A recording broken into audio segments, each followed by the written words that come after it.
Library में पढ़ना चाहिए कि घर में पढ़ना चाहिए? तो मैं कहूँगा कि देखिए, घर में पढ़ोगे तो डिस्ट्रैक्शन हो सकता है, डिमोटिवेशन मिल सकता है। ये घर में पढ़ने में मन नहीं लगेगा, घर का काम आ गया तो बोलेगा घर का ये काम कर दो, वो काम कर दो, तो तुम पढ़ नहीं पाओगे। ये घर में अगर आप पढ़ाई करोगे तो ज़्यादा देर तक आप फोकस नहीं कर पाओगे पढ़ने पे। आपका ध्यान रहेगा घर वालों में, बच्चा रो रहा है, अब बच्चे को चुप कराओ, बुज़ुर्ग है घर में उनको देखो। उनको देखना चाहिए, बच्चों को भी देखना चाहिए, बुज़ुर्ग को भी देखना चाहिए, लेकिन आपका लक्ष्य क्या है? पढ़ाई, नौकरी। तो ऐसे सिचुएशन में क्या करें? ऐसे सिचुएशन में आपको करना क्या है, मैं कहूँगा कि लाइब्रेरी ज्वाइन कर लो। 1000-1200 रुपये लगता है महीने का। आपके पास आसपास अगर लाइब्रेरी है तो अच्छी बात है, या तो आपके शहर में तो होगा ही। आपके पास में अगर कोई शहर है, ज़िला है, तो वहाँ पे लाइब्रेरी होगा। जैसे मेरे गांव में नहीं है, लेकिन मेरे ज़िले में, सहरसा ज़िले में है। तो आप आपके आसपास अगर ज़िला में या शहर में अगर कोई लाइब्रेरी है तो ज्वाइन कर सकते हो। लाइब्रेरी में ज्वाइन करने का फ़ायदा क्या है? अब बहुत सारे लोग कहेंगे कि भैया लाइब्रेरी ज्वाइन कर लिया, इससे फ़ायदा क्या होगा? आप अपने घर में 1 घंटा भी बैठ के नहीं पढ़ सकते हो, लेकिन लाइब्रेरी में आप 6, 7, 8, 12 घंटे कुछ लोग लाइब्रेरी में बैठ के कैसे पढ़ लेते हैं? उसका रीज़न क्या है? आप इस चीज़ को समझो। लाइब्रेरी में क्या होता है कि आपको बाहर की कोई भी जो टेंशन होता है वो आपको नहीं होता है कि घर में क्या हुआ, खाना बना कि नहीं बना, मम्मी क्या कर रही है, पापा क्या कर रहे हैं, छोटू क्या कर रहा है, मेरे दोस्त का फ़ोन आएगा, कौन क्या कर रहा है। कोई चीज़ से आपको लेना देना नहीं होता है जब आप लाइब्रेरी में पढ़ते हो। डिस्ट्रैक्शन नहीं होता है आपको, बाहरी डिस्ट्रैक्शन तो नहीं होता है। और वहाँ पे लाइब्रेरी में बैठ कर के आप फेसबुक भी नहीं चला सकते, इंस्टाग्राम भी नहीं चला सकते, यूट्यूब भी नहीं चला सकते। बोलो क्यों नहीं चला सकते? क्योंकि अगर आप ऐसा करोगे तो आप अपने आसपास देखोगे, आप आपके आसपास देखोगे कि सब लोग पढ़ाई कर रहे हैं, आप क्या कर रहे हैं। आप अगर ऐसा करोगे तो आपको लाइब्रेरी वाला खुद बोलता है कि यार तू यहाँ पे ये करने आया तो निकल जा, क्योंकि कैमरा लगा रहता है। तो इस चीज़ का भी आपको फ़ायदा मिलता है। अब घर में करोगे, घर में कौन देखता है? होता है ना, घर में आप फेसबुक चला रहे हैं, इंस्टाग्राम चला रहे हैं, पापा नहीं देख रहे हैं, कोई बात नहीं। लेकिन लाइब्रेरी में ऐसा आप नहीं कर सकते हो, क्योंकि लाइब्रेरी का वाईफाई इतना तगड़ा होता है। मैं सच बता रहा हूँ आपको, लाइब्रेरी का वाईफाई होता है तो वो लाइब्रेरी वाला जो होता है उसका नज़र रहता है कि अरे मेरे वाईफाई का ये गलत इस्तेमाल तो नहीं कर रहा है। कुछ लोग क्या करते हैं, मूवी डाउनलोड करने का सोचोगे कि जाऊँगा लाइब्रेरी, मूवी डाउनलोड करूँगा 6 GB का, 2 GB का। आप ऐसा नहीं कर पाओगे। पूछो क्यों? क्योंकि देखो, लाइब्रेरी वाले का नज़र वहीं रहता है कि भैया ये लाइब्रेरी में अगर ये इंसान पढ़ाई कर रहा है ना, तो पढ़ने के लिए नेट का इस्तेमाल कर रहा है या इधर उधर करने के लिए। फिर वो आपको आकर के बोलेगा, क्योंकि नेट तो महंगा है। तो इस चीज़ का भी आपको एक बेनिफिट मिलता है कि आप लाइब्रेरी में जा कर के सोशल मीडिया नहीं चला पाओगे, यूट्यूब नहीं चला पाओगे। आप एप्लीकेशन पे पढ़ाई कर रहे हो, पढ़ो। बहुत सारे एप्लीकेशन है, रोजगार विद अंकित है, कैरियर विल है, और एंकर गुरुकुल है, जिस पे हर एक एग्ज़ाम का कोर्स मिलता है। आप 1000-1200 का कोर्स होता है, आप खरीदो और तैयारी करो। तो ये है, लाइब्रेरी में पढ़ने का बहुत बड़ा फ़ायदा ये है कि आपका कंसंट्रेशन और फोकस दोनों में सुधार आता है। पहले दिन आप लाइब्रेरी जाओगे, आप देखोगे यार ये इतने सारे लोग पढ़ाई कर रहे हैं, मैं क्या कर रहा हूँ। खुद पढ़ोगे आप, पहले दिन 4 घंटे पढ़ोगे, फिर दूसरे दिन 5 घंटे पढ़ोगे, 6 घंटे पढ़ोगे। मैं जब लाइब्रेरी जाता हूँ तो मैं देखता हूँ कि कुछ लोग रात रात भर पढ़ते हैं, जो यूपीएससी वाले बंदे हैं, बिना डिस्ट्रैक्शन के। तो ये चीज़ आप लाइब्रेरी में ही देख सकते हो। अब घर में क्या है, घर में आप क्यों नहीं पढ़ पाते हो? घर में आप जैसे 2 घंटा पढ़ने बैठे, अब खाना बन गया, पहले खाना खा लो। घर में आप पेट भर भर के खाना खा लेते हो, खाना खाने से आपको नींद लगने लगता है, फिर आप पढ़ नहीं पाओगे। ये रियलिटी है। घर में बिस्तर भी लगा है, चलो थोड़ा देर सो लेते हैं, थोड़ा देर सोने गए, पता चला 2 घंटे सो गए। घर में आपने सोचा रील देखेंगे, 2 रील देखा, पता ही नहीं चला कब 2 घंटा बीत गया।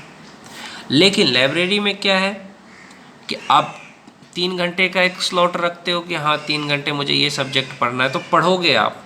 आपके आसपास का जो इन्वायरमेंट देखोगे, अच्छा माहौल देखते हो कि हाँ आपके आसपास सब लोग पढ़ाई कर रहे हैं, तो आप खुद मजबूर हो जाओगे कि हाँ मुझे पढ़ना है। लाइब्रेरी में आप अपना टाइम वेस्ट कर ही नहीं पाओगे, मैं लिख करके देता हूँ। अब देखोगे आपके आसपास कोई क्या कर रहा है, देखोगे सब पढ़ रहे हैं, तो आप खुद पढ़ोगे। तो जो लोग भी कहते हैं मेरा पढ़ने में मन नहीं लगता है, फोकस नहीं बनता है, कंसंट्रेशन नहीं होता है, तो मैं उनको ये सलाह देना चाहता हूँ कि वो लाइब्रेरी ज्वाइन करें। लाइब्रेरी ज्वाइन करने से उनको खुद पढ़ने में भी मन लगेगा, कंसंट्रेशन भी बढ़ेगा। और एक चीज़ याद रखना, सिर्फ लाइब्रेरी में पढ़ने से सिलेक्शन नहीं होता है। अब बोलोगे भैया पहले तो बोले लाइब्रेरी में पढ़ो, अब बोल रहे हो सिलेक्शन नहीं होता। होगा, लेकिन आप लाइब्रेरी में जितना पढ़े हो ना उतना रिवीजन करो आप। जैसे आपने 10 बजे से लेकर के 4-5 बजे तक लाइब्रेरी में पढ़े, वहाँ से आए, आप 8 बजे से 10 बजे तक जो शाम का समय है ना, 8 से 10 बजे रिवीजन करो कि आपने आज पढ़ा क्या है, तब जा कर के आपका सिलेक्शन होगा। और मैंने बताया कोई भी एग्ज़ाम निकालने का तरीका, पहले सिलेबस देखो, फिर देखो 10 साल का पेपर किस में कितना प्रश्न पूछा गया है इस चैप्टर से, और फिर आपका क्लास करो जो ऑनलाइन आपने पेड कोर्स ख़रीदा है, और उस क्लास करने के बाद वो 10 साल का पेपर उस चैप्टर का बना लो। देखो तुम्हारा सिलेक्शन हो जाएगा। नहीं भी होगा तो तुम्हारा तैयारी मजबूत होगा कि दूसरे बार तुम चुकोगे नहीं। तो ये होता है। तो आप, बहुत सारे लोग जो कहते हैं पढ़ने में मन नहीं लगता है, लाइब्रेरी ज्वाइन करो, कुछ पैसा लगेगा, वो पैसा लगा करके आप ज्वाइन करके अपने भविष्य को बनाओ।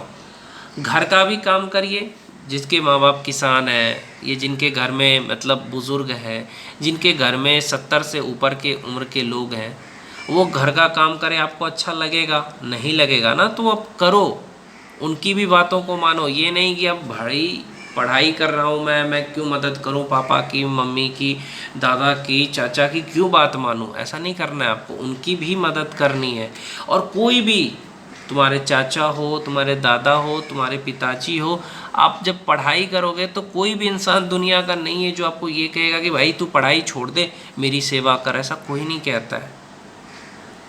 आपको सेवा करनी है तो आप एक टाइम निकालो कि हाँ मुझे इस टाइम में अपने माँ बाप की सेवा करनी है।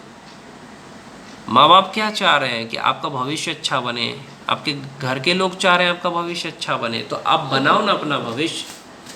पड़ोसी नहीं चाहेगा कि आपका भविष्य बने, आपके रिश्तेदार नहीं चाहेंगे आपका भविष्य बने, लेकिन जिस में आपका खून का रिश्ता है ना, वो लोग ज़रूर चाहेंगे कि आपका भविष्य बने। आपका कोई भी भाई हो, कज़न ब्रदर हो, है ना, बहन हो, भाई हो, माँ हो, बाप हो, दादा हो, दादी हो, आपके चाचा हो, मैं सगे चाचा की बात कर रहा हूँ, तो वो चाहेंगे कि हाँ आपका भविष्य बने।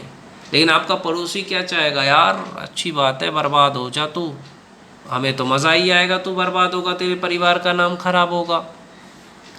तो यहाँ पे ध्यान दो कि भाई आपके परिवार का नाम ना खराब हो, ऐसा कोई काम करो जो परिवार का नाम रोशन हो, कि माँ बाप गर्व से चले, आपके दादा दादी का भी नाम हो। तो घर का काम करने का एक समय बना करके रखो, बोल दो घर पे कि देखो मैं 7 बजे से 9 बजे तक फ्री रहता हूँ, तुम्हें घर का जो काम है मुझे बोलो, मैं कर दूँगा। तो घर वाले भी बोलेंगे कि ये देखो कितना शिष्टाचारी है, घर का भी काम कर रहा है मेरा बेटा पढ़ाई भी कर रहा है, मेरा बेटा सब कुछ कर रहा है। और जब आप पास हो गए, आपने अच्छा रिजल्ट ले आया सरकारी नौकरी में, फिर बोलेंगे, गर्व से बोलेंगे, पूरे मोहल्ले में बोलेंगे आपके चाचा चाची, आपके दादा दादी, आपके माँ बाप कि देखो मेरा बेटा ने ये कर दिया। और फिर देखना आपके पड़ोसी को कितना मतलब बर्फ़ लग जाता है। तो ऐसा दिन लाने के लिए मेहनत करना पड़ता है, आपको त्याग करना पड़ता है। पढ़ने में मन तब लगेगा जब आप अपने परिवार के बारे में सोचोगे, अपने घर की परिस्थिति के बारे में सोचोगे, आप अपने बारे में सोचोगे, तब मन लगेगा पढ़ने में। बहुत सारे ऐसे सब्जेक्ट है जिसमें आपको याद नहीं होता है, जैसे बायोलॉजी है उसमें याद नहीं होता है। ये प्रॉब्लम मेरे साथ भी होता है कि बायोलॉजी होता है उसमें याद नहीं होता है। तो बायोलॉजी में उतना याद करने की ज़रूरत नहीं है, आप मेन पॉइंट याद करो। इतना याद ज़रूर करो कोई भी चीज़ का कि आपको जब 4 ऑप्शन मिले तो आपको इतना याद होना चाहिए कि इसमें टिक मार्क करना है। किसी भी एग्ज़ाम में अगर आप 50 से 60 सही आंसर बना के आ गए ना तो आप पास हो जाओगे, जिसमें 4 ऑप्शन वाला होता है। तो डिस्ट्रैक्शन से बचो, सोशल मीडिया से बचो, बैड हैबिट्स से बचो, हेल्थ पे फोकस करो। ये बात मैंने शुरुआत में कही नहीं पर इम्पोर्टेंट है, हेल्थ पे फोकस करो। जब आप घर का काम करोगे तो वैसे भी आपका हेल्थ बन ही जाएगा। अब जो काम में पसीना आएगा, पसीना आना चाहिए, तो पसीना जब तक नहीं आएगा शरीर में तब तक हेल्थ नहीं सही रहेगा। पसीना आना चाहिए। या तो आप सुबह को टहल सकते हो, ये सुबह टहलने के बाद घर का काम कर लिया, पोछा लगाना, झाड़ू करना, घर में साफ़ सफाई करना, ये भी एक्सरसाइज के तरह है, उसको आप एक्सरसाइज की तरह लो। तो इससे आपका बॉडी भी बनेगा, हेल्थ भी अच्छा रहेगा, और आप हेल्थ अच्छा रहेगा जिसका वो उसको पढ़ने में भी मन लगेगा। पढ़ाई काम आएगा, बाकी कुछ काम नहीं आता है।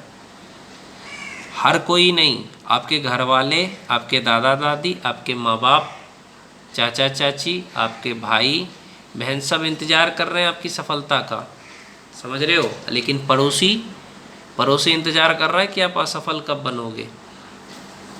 तो बस एक चीज़, 1 मिनट और लूँगा आप लोगों का, ये चीज़ अपने माँ के लिए करो। सच बता रहा हूँ, रियलिटी कह रहा हूँ मैं, ये चीज़ तुम अपने माँ के लिए करके देखो। एक बार सोचो कि तुम्हारी माँ गर्मी हो, धूप हो, इतना तेज़ गर्मी, बरसात में खाना बनाती है, वो उसको कोई बहाना नहीं रहता है कि यार आज नहीं बनाऊँगी। उनसे सीखो कि हाँ, मुझे मेरी माँ अगर इतना ज़्यादा कुछ स्ट्रगल करके खिला रही है, मेरे सारी ज़रूरत पूरी कर रही है, मेरा बाप मेरे लिए ज़रूरत पूरी कर रहा है, मेरे घर वाले मेरे लिए इतना कर रहे हैं, तो मैं उनके लिए क्या कर रहा हूँ, मैं उनके लिए यही कर सकता हूँ। ये सोचो कि उनको सरकारी नौकरी ला के दिखाऊँगा, बस ये मोटिवेशन होना चाहिए। बाहरी मोटिवेशन काम करना बंद कर देता है जब अंदर से मोटिवेशन मिलता है।